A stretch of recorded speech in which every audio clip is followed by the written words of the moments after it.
Donald Trump के America के राष्ट्रपति बनने के कुछ ही दिन बाद ही रूस के राष्ट्रपति व्लादिमीर पुतिन ने विवादास्पद बयान दे दिया है। उन्होंने कहा है कि 2020 में अमेरिका राष्ट्रपति चुनाव में डोनाल्ड ट्रंप को धांधली कर हराया गया था। साथ ही उन्होंने ये भी कहा कि अगर 2020 में डोनाल्ड ट्रंप अमेरिका के राष्ट्रपति होते तो 2022 में रूस यूक्रेन के बीच युद्ध की स्थिति नहीं बनती। आपको बता दें कि इससे पहले डोनाल्ड ट्रंप ने 2020 में आरोप लगाए थे कि चुनाव में धांधली करके उन्हें हराया गया है।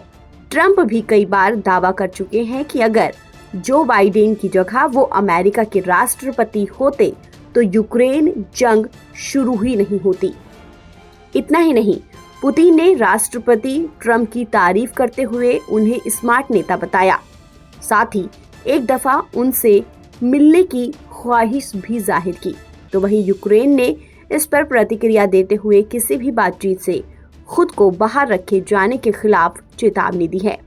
व्लादिमीर पुतिन ने रूसी सरकारी टीवी के एक रिपोर्टर से कहा, हमने हमेशा कहा है और फिर इस पर जोर देना चाहता हूं कि हम यूक्रेन के मुद्दों पर बातचीत के लिए तैयार हैं।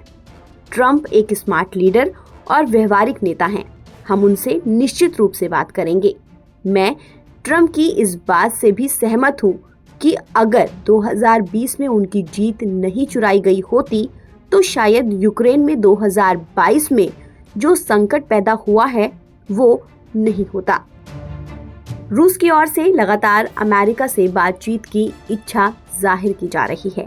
क्रेमलिन प्रवक्ता ने भी हाल ही में कहा है कि वो ट्रंप से बातचीत के लिए वाशिंगटन से सिग्नल का इंतजार कर रहा है। इससे पहले ट्रंप ने भी कहा था कि वो व्लादिमीर पुतिन से मिलने के लिए तैयार हैं। दोनों नेताओं की ओर से मुलाकात की इच्छा जताए जाने के बाद यूक्रेन में युद्ध रुकने की उम्मीद जगी है। वहीं पुतिन का ये बयान उस वक्त सामने आया है जब डोनाल्ड ट्रंप ने 23 जनवरी को वर्ल्ड इकोनॉमिक्स फोरम में कहा था कि तेल की कीमतों में कमी रूस यूक्रेन युद्ध को समाप्त कर सकती है। हालांकि ट्रंप के इस सुझाव के बावजूद क्रेमलिन ने इस विचार को खारिज कर दिया है। ताज़ा अपडेट के लिए आप बने रहिए NBT ऑनलाइन के साथ।